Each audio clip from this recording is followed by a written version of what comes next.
This is episode number 259 of the Homeowners Show. Whether you're DIY or looking to hire, we're here to help you find the best information and options for you and your home. My name is Kevin Hackett, and here with me is Craig Williams. Hello, and thank you for joining us for another live episode here at the Homeowner Show. That's my phone in the background doing a weird echoey thing because I forgot to turn the volume down. It happens. Yep. So, How you doing, bud? Man, I'm great. Everything's good. For sure? Yeah. Things are moving, things are shaking, and we got some rain last night. So woohoo! I think that was like everybody's like dancing in the rain, people posting on Facebook, stuff happening, and so I personally want to thank whoever washed their car yesterday for the rain. I don't know who you are, but we all appreciate you. The good rain juju that you sent our way. That's right. I mean, you got to do what you got to do at this point. That's right. I mean, it's getting a little bit dicey out there. I've resorted to literally like just putting a hose on my trees and just turning it on. Oh yeah. I mean, all you got to do is just soak. I mean, you got to hit the roots and just hope to God it stays alive. Exactly. I mean, that's and thankfully where we're at, I mean, I know there's a lot of places around here that are like on a water restriction. Yeah. I mean, you can't run your and a burn ban. Yeah, and so burn ban, water restriction, all the above. Thankfully, you can't water restrict me. So good luck. I own my water. It's my water. Yes, you can't tell me what to do with it. That's exactly right. So I've been using my water, especially since I paid a lot of money for that water recently.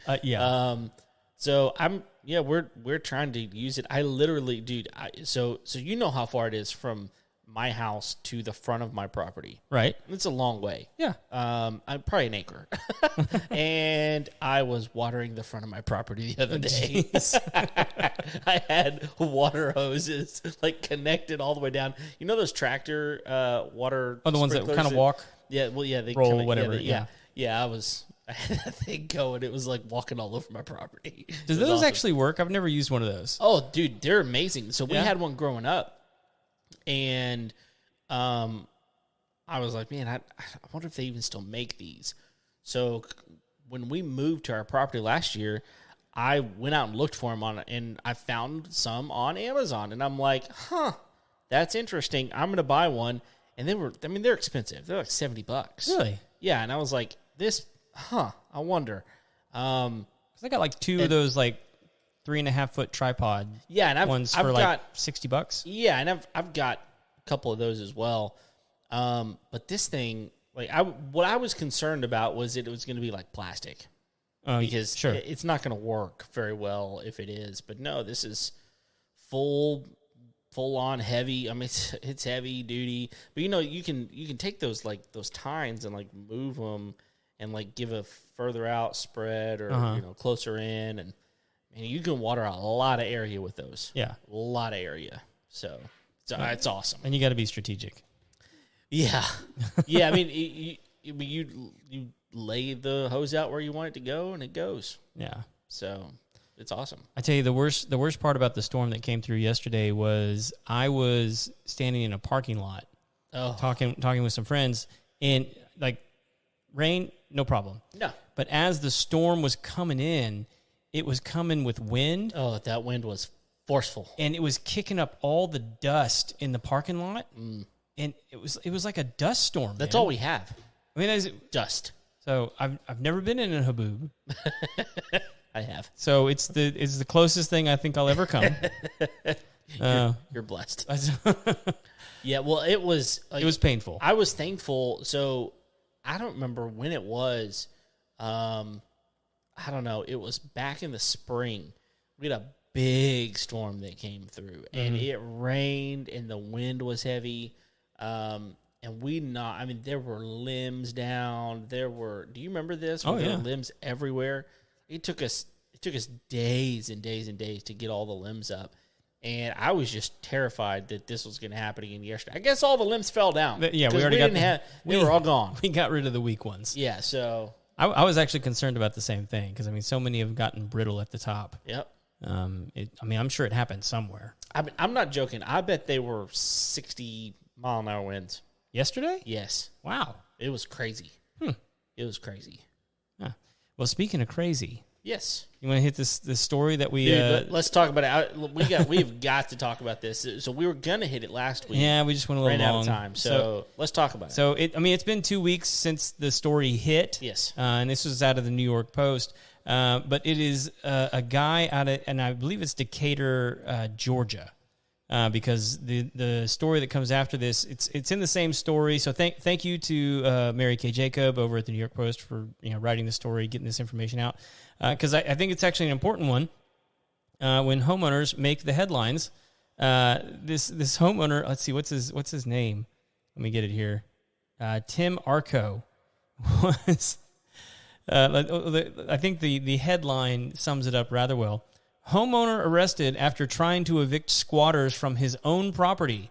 Walked in on weapons, a prostitute, and a bunch of dogs. There's so much that you just said right now that I'm going, what in the world? I think he owns property in South America. Well, I'm not sure he owns his own property. He does. This is nuts, man. And it's getting out of hand. Well, and I'm not going to bury the lead on this because he has now finally gotten court orders to get, what do they call them? Dadgummit. It's not the police. The bounty hunters? I don't know. I don't know what you're looking for. I keep thinking in my head Rangers, and I'm like, that's a Texas thing. Yes, Marshals. The Marshals. U.S. Marshals. Okay. So they've got the Marshals on the way to actually evict these people who have been squatting in his property for 6 months now. But here's the craziest part of the whole thing to me is, let's just follow the timeline here. Tim has a rental property. Right. He had tenants living in the property. Yes. Those tenants moved out. We don't know under what circumstances those tenants moved out. Not important. They're gone. They're just gone. Yeah. Tim was showing up to check on the property to get it ready so that he could move new renters into the property. Right. When he shows up to the property to check out his property that he owns, he finds people inside. Not only does find people inside, apparently those people have weapons because they brandished a gun at him and chased him off of his own property. Mm-hmm. I don't know how he knew one of them was a prostitute. He's got eyes, man. But that is what has been reported. And apparently, and amongst the weapons and the prostitutes, there were dogs. So he flees the property. There's actually a video you can go watch of the interview with the local news agency. He jumps the fence and runs away because he says he doesn't know what else to do. When he safely gets away, he calls 911. Right. As you do. I mean, that's what I would do. Right. Like, hey, there's people in my property. Right. The cops show up. The people in the house say that he was a home invader that scared them. They arrested him. The homeowner gets arrested because the people that are overtaking his home are scared. Right. And then stayed there, have now been there for 6 months. Right. Crazy. Yeah. Like, what do you do?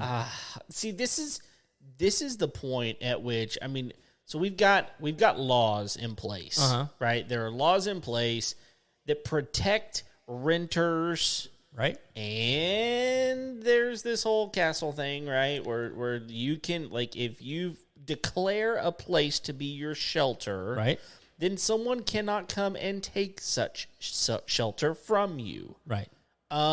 And so, because of this law that has been put in place, anybody can go anywhere and declare it their castle. What? So here's my concern: is enough of these stories are going to come out, right, where the squatters realize that when the owner shows up, they have the right to dispatch that person, right, with whatever means is necessary. They can be armed. And let me tell you guys something. In any gun class that they have out there, what they will tell you is if you decide to brandish a gun, you better kill the person. You better kill the person that you're firing upon. That's right. And in this case, that probably would have been, I mean, like, yeah, this issue would have been resolved somewhat. Yeah. in that regard. Yeah. I'm not saying that people should do that. I'm concerned that squatters are going to realize that they can actually stay longer if they have rights. Yeah. Somehow, the law of like stealing doesn't apply to people who steal a house. You know? Well, I mean, but we're actually seeing this in different parts of the country right now. I mean, like, have you seen the videos of people just like walking in and start looting the store? Yes. I mean, it's starting to happen more and more. Right. And the result of this is going to be that eventually these people who are providing these services in these stores in these cities are just going to remove their businesses from those areas. They're going to have to. And so people living in those areas are not going to have access to groceries and clothes, right, and other necessities, because there's going to be a lack of stores willing to continue to do business at a loss, right, and put their employees at risk. Why would they? So I mean, keep it up, because you're just going to isolate your city. So let me get this. And I think the same thing's going to happen with this squatter thing, because this is not the only story coming out of Atlanta. They're all over the place. It's happening here in Houston. It is. It's obviously happening in Georgia. I mean, there's other places that we're hearing these stories coming out. And as we hear about them, we want to bring them to y'all's attention. One, so that you're aware that this kind of stuff is happening, but also because we want you to be aware of your rights. Yeah, and so let me get this straight. So, if I'm at my house, mm-hmm. and if someone tries to come in my house, and I choose to shoot them, right, and I kill them, mm-hmm. then very likely I'm going to get off on self-defense. Yes. That I'm protecting myself and my property, my family, whatever, right? However, if I come to my same house, mm-hmm. and someone is in my house instead of the opposite, right, and I go in and I shoot them, mm-hmm. now I have intent to harm someone who has rights inside of my own house. Well, unless you kill them. But you see the irony in this whole thing? Somehow I have rights and privileges as a homeowner, mm-hmm. as someone that owns a piece of property, to defend it, and to make sure that people don't take advantage of my stuff, basically. Mm-hmm. Unless I'm on the outside coming in. Right. To me, the logic behind all of that is so completely flawed. Something's got to change. And I understand, on some level, there needs to be some protection, because for good reason, the castle law exists. Yep. For good reason. And I agree with the castle law. I think it should exist. But there comes a point where for property owners. Yes, for property owners who you own a property and someone else has come in and illegally taken over that property, cannot produce a lease, cannot produce any documentation showing that they have actually, signed ownership of mm-hmm. this property as a renter. When I think we ought to be clear on this too, because I think people listening to this that might be renting think that we're not considering them property owners. I disagree with that. Sure. I think someone who is renting is a property owner. They are renting that property. But you have proper documentation that shows from you and the homeowner that you are legally in a contract that says, I am allowed to be here. So for whatever reason, we've created this category called squatter. Yeah, exactly. That distinguishes it from trespasser. And it's the same thing. It's the same thing.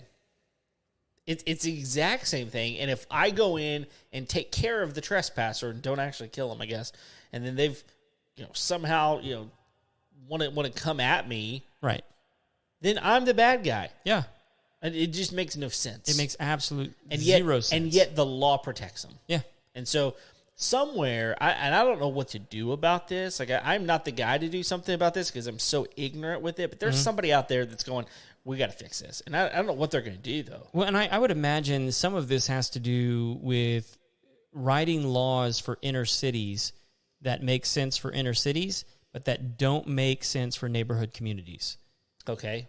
Like what? Well, I mean, like I know that there's more of a squatter issue when you have like a multi-tenant building. Like it's Sure. harder to keep track of. Sure. And so people that have, been living in a space for a long, long time, like say in like a condemned building, like they're living there. It's illegal, but they've been living there for a long time. Right. The city wants to attribute to them certain civil rights about the property that they have in place in that building, even though like someone owns it, but technically they're not taking care of it. Right. In instances like that, it kind of, if it's like an abandoned property, Yeah. I can see how you can make a case. Sure. But like at some point in time, if the property changes hands and someone wants to come in and demo that building, like, I'm sorry, you got to vacate. Yeah, I would even say that if the person who owns that property comes and says, look, we're about to, we've got permits. We're about to do something with this. Like you have shown a different intent with what it is, whether it's a demo or whether we're going to remodel it or whether we're going to, whatever it is. Like if you show intent with that abandoned property to do something, I think there's still reason in that moment, even if it's not changing hands, for the people that are there that don't belong there to vacate. Yeah. To me, I just don't see that you get to take over a place that you don't own, call it your own, and have any rights in such place. Yeah. So that makes sense. The other story that we haven't gotten to on this is the one of Lieutenant Colonel Dalia Duare, and hopefully I'm pronouncing that last name correctly, who was out of the country on active duty, but owned a home in Atlanta, a rather nice home. They said it was like a $500,000 home. Wow. And that she got home from active duty only to discover that her house was being lived in. And she hadn't rented it while she was gone. I mean, it was she was expecting to come home. Sure. And there was people, and we saw the video of the law enforcement officers actually evicting people from her home, and like they hadn't just like kind of moved in. I mean, they were fully moved in. There was like 2 moving vans out in front of the house loading their stuff back in. Jeez, out. And this has got to be something that certain. Oh yeah, it's a 4,300 square foot house. Wow. It's just obviously there's people looking. Oh my gosh, I'm scanning the article as I'm talking. It says she had to spend like over $35,000 on renovations after they left. Goodness. Yeah, they're scouting these places out, right? Yeah, they have to. They have to be. They're going, look, no one's there, or hey, this is our chance. Yeah. Like it's the modern day wet bandits. Yeah, I mean, to me, again, it comes back to this question about laws. Like, there's intent behind what's happening, and I think a lot of the law depends on intent. Whenever you're talking through, like cases of law, court cases, sure, there's so much that winds up turning around on intent, and if your intent is to do something nefarious, right? Then I just don't see how that doesn't get how it does get overlooked and it doesn't get taken care of. Mm-hmm. But it happens. It's happening. So what I want to know, and we probably need to talk to somebody in insurance about this, is like what happens if you have squatters in the house and then something happens. It's a good question. Is that covered by your insurance? Because they weren't renting. You didn't give them permission to be there. You should probably talk to Ryan about this or somebody. Like, seriously. Or is it possible for squatters to have renter's insurance? Huh. I don't know. I mean, like how many, like, again, like this is probably a good question for Ryan or anybody in the insurance business. Like, is it possible to take out a policy like that without actually checking to make sure that there's a lease in place? Well, okay. Well, let's talk about it from this standpoint. I mean, it's been so long since I've rented property. I have no idea the answer to that question. So my mother-in-law, when she sold her house and then turned around and lived in that house for, I don't know what it was, 3 or 4 months. Right. She was paying rent back to the people that bought it from her. And so she went and got renter's insurance for her property. Right. Like her stuff, right? Well, then... Which, if you're a renter, get renter's insurance. Oh, yeah, you need it. Yeah.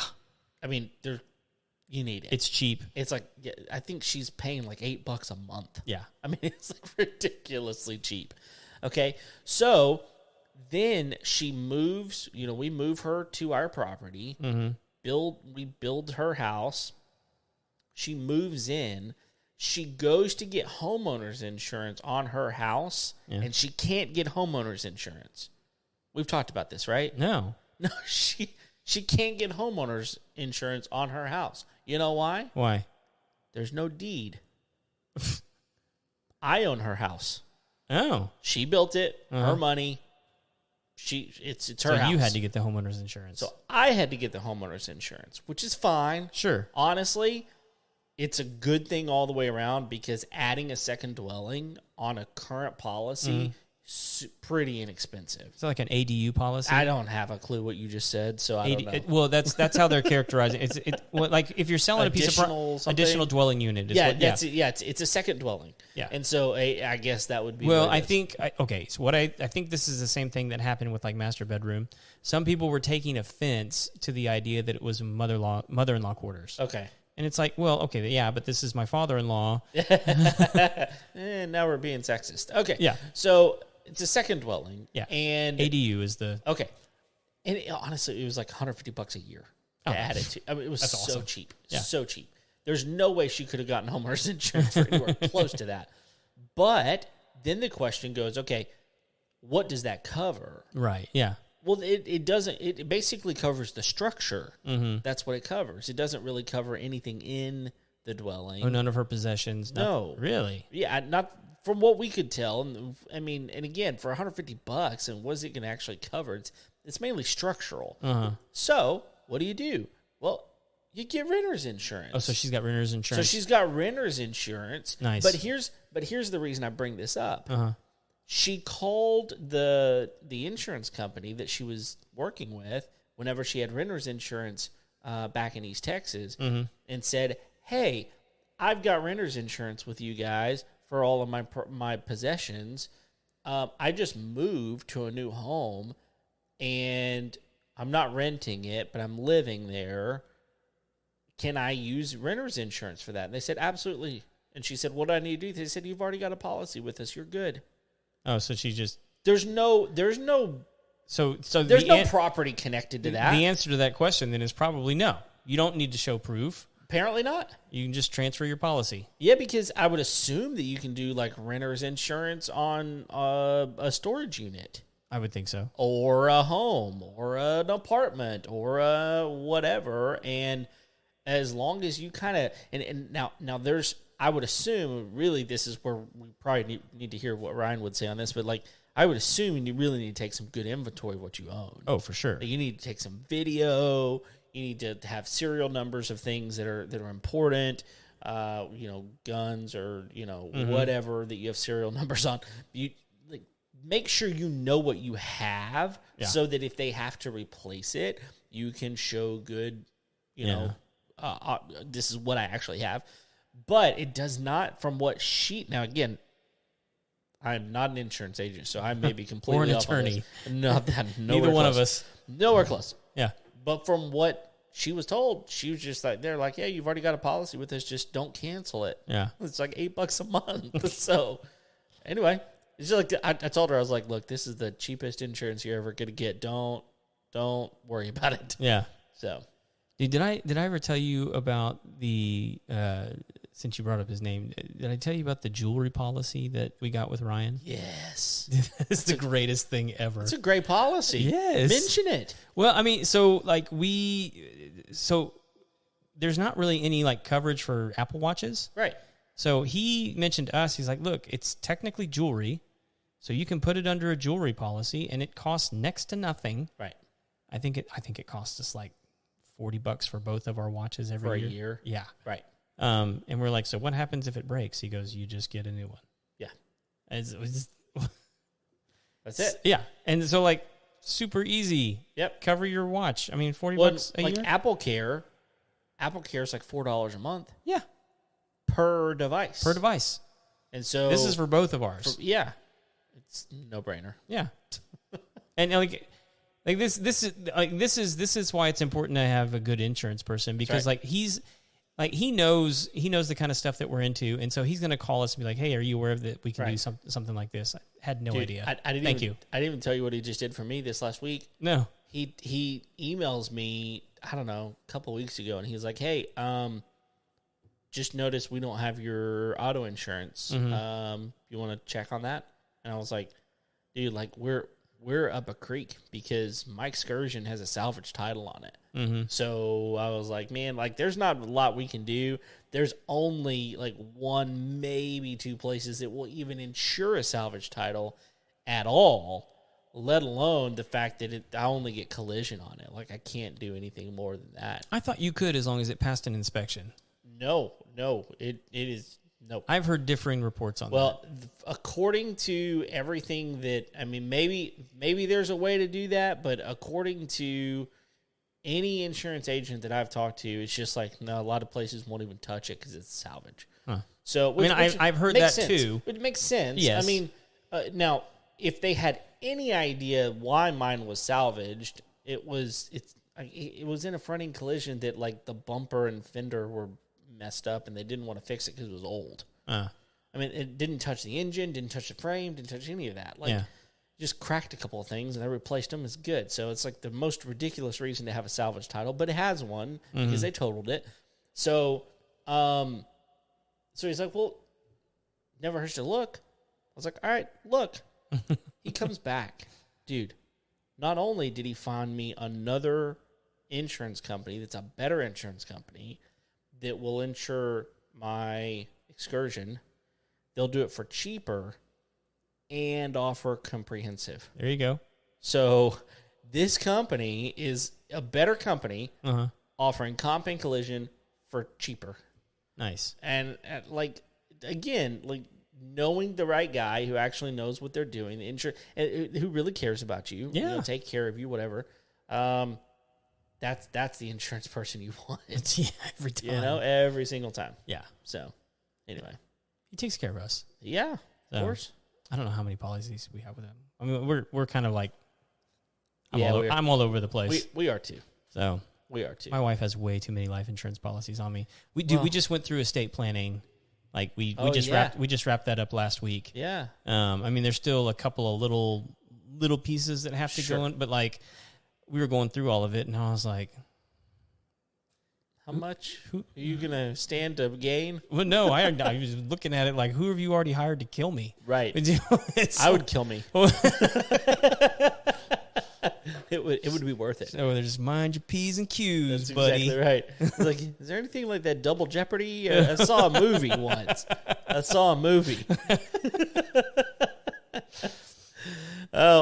We do have one other thing we want to talk about, right? Yeah. No, so, I mean, we haven't done like a tool review in a while, but Ryobi just dumped. I don't even know what it is. You don't know what it is? Okay. Yeah. Man, there was another one. Oh, we can't talk about that one yet. We got a press release on some new stuff from Lutron, but we can't even talk about it yet. No. We were invited. No, we learn more about it. We got the press. They sent us everything. Yeah. So anyway, we just can't talk about it yet. But Ryobi just dumped a new saw. Oh. It is cool looking. Really? And like I'm actually kind of excited about it just because I've done tile work before. Okay. It is a stone saw. Oh, like a flagstone type thing? Well, like for cutting tile and for cutting stone and slate and blah, blah, blah, blah, blah, blah. Yeah. Although it probably wouldn't be great at cutting slate. Nothing's good at cutting slate. Not with that attitude. But like ceramics and different things like that. Okay. What's cool about it is, one, it's cordless. Oh. It's not a table saw. Okay. Because have you ever cut tile? Yes. With like a wet saw? Yes. So it's usually a table and it's got like a water bath underneath. Right. So this one is just like a circular saw, except it's got a water tank on top. I see it. And I'm looking at it right now. It's cool. So you don't have to have it's just a hand. It looks like a circular saw. Yeah. But with a water tank. Oh, with a water tank to make those smooth cuts on the stone. Interesting. And like here's the thing that I think a lot of people don't understand about saws in particular. Like, as long as the motor works and it hits the right RPMs, it has very little to do with the tool as much as it does the blade. Right. And so if you have the right blade, like the right stone blade on that thing, you can do whatever. And the water's hitting it just right, man, as long as the tool itself is working, it's gonna do fantastic. So there's a couple of things that this does. Number one, the portability of this thing is awesome because I mean, first of all, most tile saws are limited in the fact that you've got to have power and plugged in. You got to have shore power basically, and you got to take all your tile over here. Then you got to cut it all. You got to take it over there, see if it lines up, and then it's a lot of back and forth. And a lot of what I would assume this is going to be really good for is stuff that needs to be good but doesn't have to be perfect. Sure. Pavers would be a good reason, to, again, I mentioned, landscaping stuff, but I would think that this, it needs to be really good but doesn't have to be perfect. Yeah. Work really good for that kind of stuff. Well, but you and I both know that there are some carpenters that... Oh, they're... With the saw in their hand, they're better with their hand than they are if they got a straight edge. Well, because of course, because one of the other things that you can do with this though is if you have a straight edge, a clamp straight edge, you don't have to have a tile saw at all. You can use a clamp straight edge. I mean, basically, what I use instead of a table saw these days, of course, I still use a table saw. But I use a track saw as often as I possibly can because the track is so versatile. Right. This is versatile, man. Like, So, but like you also don't need to cut straight lines. I mean, like you could cut curves. You could absolutely. I mean, weird shapes and all kinds of stuff. So it really gives it's an innovative tool. I don't know. I mean, like, I'd want to get my hands on it and cut some tile and see how well it actually functions. Dude, it's even got a bevel. So you can even bevel stuff with it for like corner pieces. Yeah, and that water tank's not so heavy that it's not. It's not huge. I wonder how that, if there's like an adjustment on it to adjust the water flow. I would assume so. Well, because like I'm thinking maybe it only does it like it's trigger activated. So its uses say tile, natural stone, fiber cement, and masonry. Oh, so you can use it like on hardy plank. Yeah. Okay. Use it on hardy plank. You can use it on pavers or landscaping, stone, tile, bricks. It's cool, man. and the tool itself's only $200. It's 18-volt battery. So as long as you got batteries. Yeah. But with the battery, it's only $250. Yeah, but if you're like me, man, I know. Go through batteries. I mean, DM me if you want my secret free battery trick. Just like taking back in? No, I don't want to share it on air because like I don't want it to go away. Okay. I think I actually know.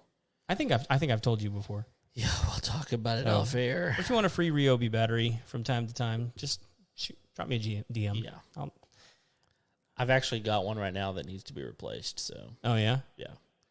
Dude, I see a lot of people using these off-brand batteries. Oh, yeah. Like I don't know where they're getting them. I don't either. I imagine they're significantly cheaper, but I can't imagine they're all that great. No, I can't either. I'm actually curious if you've ever used a off-brand battery in like a brand name tool. I'd be curious. Well, to know. Places like Batteries to Go, like they rebuild batteries. Yeah. I don't know if it's cheaper for them to rebuild it, and I don't know if it's better than what you can get straight from the store. But well, I imagine if you have a system, because I've taken one apart before just to see if I could. I mean, because there's basically it's just a bunch of little batteries just wired together. Yeah. But like, good luck.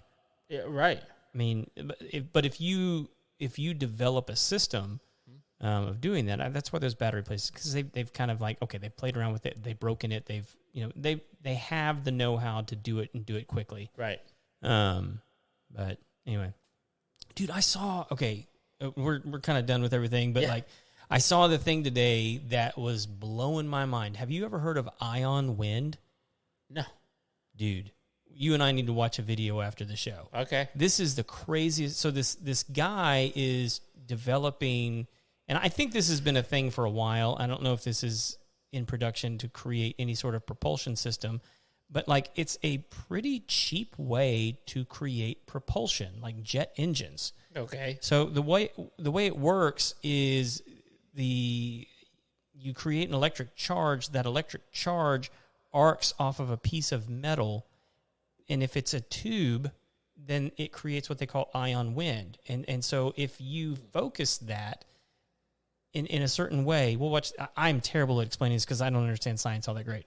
But it's really, like, he explains it in a way that makes it, really understandable for idiots like me.